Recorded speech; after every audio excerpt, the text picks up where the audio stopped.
I hope I'm not too far out of focus. The camera lens I'm using really isn't light sensitive enough for snow days. I mean, I'm so excited that winter is returning. It's been unseasonably warm and muddy here for the last couple of weeks, except of course on the summit of Zugspitze. But it is a challenge, the light situation. Anyhow, we are doing a book haul today.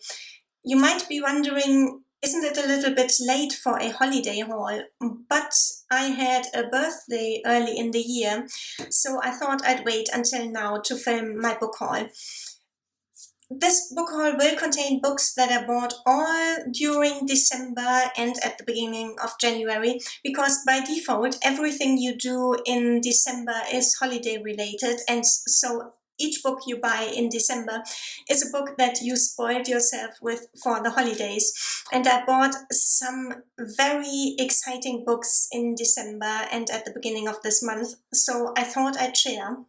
Let's start with a couple of very lovely, tiny, cute little mass market paperback fantasy books.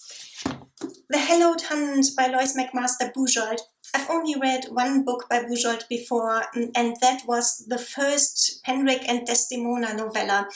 And I didn't get on with it. I thought it was very formulaic. I was very underwhelmed by it. Thought it was very, well, uninspired, ironically, because it is about a spirit possession. But I've still wanted to read the Vorkosigan books, and I was looking for a copy of Warrior's Apprentice when I found this one in a used bookshop online, The Hallowed Hunt. This one is, I think, about a young nobleman who is sent to escort an accused murderess to the king for trial and justice, but along the way they get embroiled in court politics and political intrigue. My other mass market paperback fantasy novel is Blue Moon Rising by Simon Green. This looks like it could be extremely cheesy, but also extremely humorous. I hope that it is going to be humorous. This is from the 80s, and it is about a disaffected prince who is sent out to become a reluctant hero. He is sent out to slay the dragon and rescue the princess, but he ends up apparently fighting the forces of evil together with the dragon and the princess, and hopefully also a unicorn. I hope that this unicorn here on the cover is not an empty promise. This one sounds just really cute and fun, I think. Something a lot more serious is Notes from the Burning Age by Claire North. This is a post-apocalyptic, speculative, dystopian, near-future one, or not so near-future one. The apocalypse has happened, I think, in the form of a cataclysmic climate event, but humanity has picked itself up again afterwards, and we are now living in a society, or several societies, that are much more social, much less cruel and callous, and more healthy, in short, more humane than ours today. However, there are apparently elements, a few people who are not content to live in these healthy, happy societies and are plotting rebellion against them.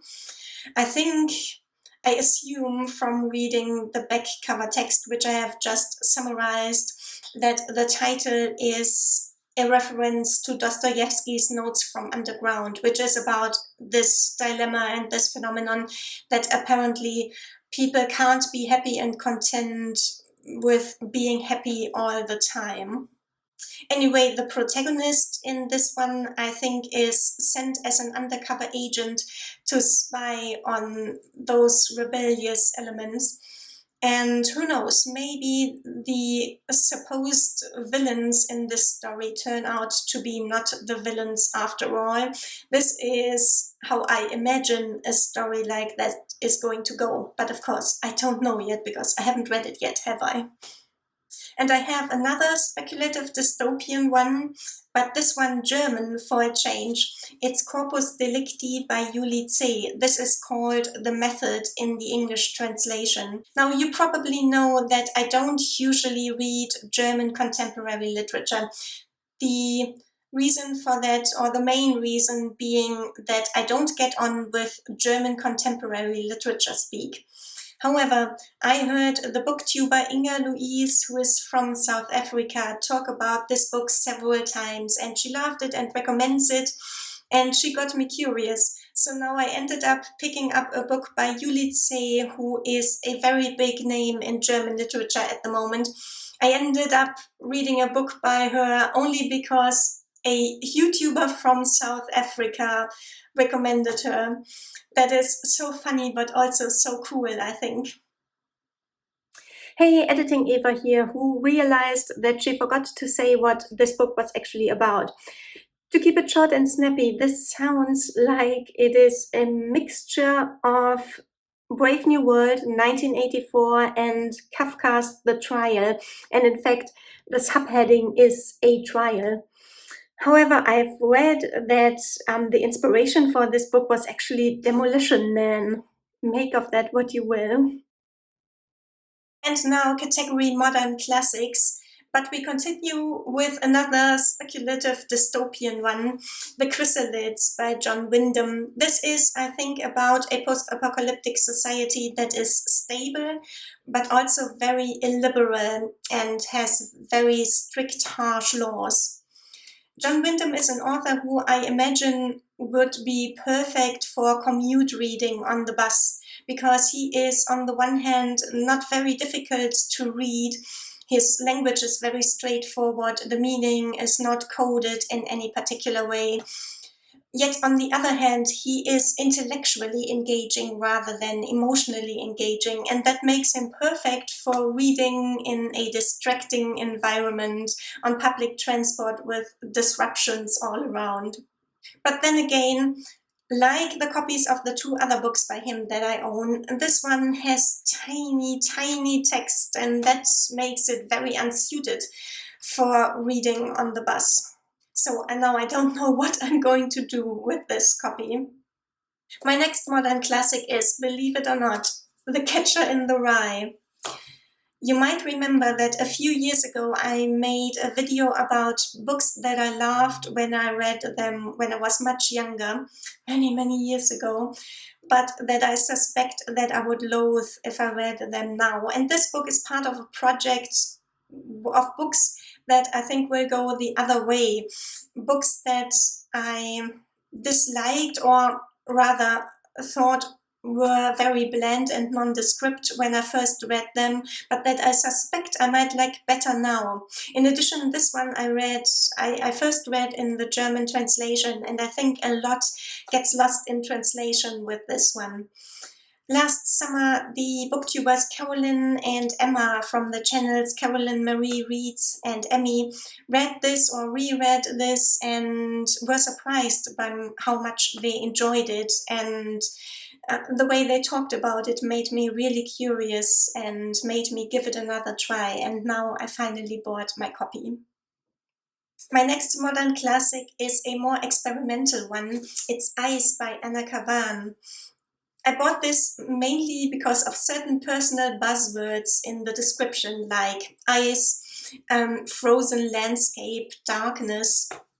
In this one, the narrator, I think, is looking and searching for and following an elusive girl, or young woman rather, with whom he has some kind of personal relationship, personal history. And I think in this one, past and present and reality and dream and memory always intermingle, blend into each other, and it's hard to tell the two apart. Sounds like it could be obnoxious, but it might not be. And by the way, this is one of the ones that I bought secondhand. So I got this cloth-bound classic in pristine edition secondhand for half the money that it would have cost me new. And that is such a lucky find. And my last modern classic is Lolita. I always said I wasn't going to read Lolita because at this point I feel like I've already read it. Everybody knows what it's about. Everybody knows the main character and the strategy of the novel. However, I've been having so much fun with Nabokov for over a year now that I thought I might enjoy this one after all, and I bought it and I'm now actually looking forward to reading it. My next category is, unfortunately, books I wish I hadn't bought. And the first entry in this category is The Winter Spirits, a collection of short stories by mostly British authors, 12 authors, Natasha Pulley, Elizabeth McNeill, Andrew Michael Hurley, Bridget Collins, etc. And they are all normally writers of very atmospheric, long-form, gothic-ish historical fiction, historical fantasy. They are not short story writers, and the stories in this are, for the most part, almost all, very awkward, very clumsily developed, and just not strong enough for a supposedly high-profile collection like this. It just has to be said.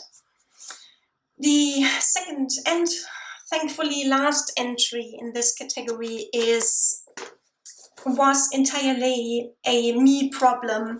It is How Do You Live by Genzaburo Yoshino, translated into English by Bruno Navasky. And I thought that this was the inspiration for the new Miyazaki animated movie of the same title. It is called The Boy and the Heron in English, but its original Japanese title is actually the same as the book. But it turns out that the title is just a nod by Miyazaki to the book, a dedication, if you like, because this was apparently Miyazaki's favorite book growing up. But it is purely a book for young readers. It is not a story so much as a collection of life lessons, which are very valuable if you are a 14-year-old young person, but they are a bit basic when you are an adult. Still, I don't regret reading this exactly, and I would still absolutely recommend this for a young person in your life. Just maybe don't buy it for yourself. And finally, some non-fiction. And here we have another German one, because non-fiction is fine in German. This is The Hidden Life of Trees by Peter Wohlleben in the original German version. This is the book that popularized the idea of the forest as a community, a group of trees that communicate and whose growth and reproduction and defense mechanisms are much more intentional than we usually give them credit to. This book has turned out to be quite different from what I expected it to be, but it's not bad by any means, but more about this some other time. And finally, we have another cute, tiny little mass market paperback, Whoever Fights Monsters by Rob Ressler. Rob Ressler is the inspiration behind the Mindhunter character, Agent Bill Tench. He was a profiler with the FBI and worked on some really high-profile cases like Edmund Kemper, John Wayne Gacy, and even Ted Bundy. Now, I don't usually like true crime when done by laymen, except if they are actual historians, then it's fine. But books like this are more or less notes from the front line of law enforcement, and that I find very interesting. The book lists a certain Tom Shachtman as a co-author, and I don't know how the two of them divided the tasks between them, if Shachtman is the straight-up ghostwriter or if he just helped Ressler mold his narrative into a readable form.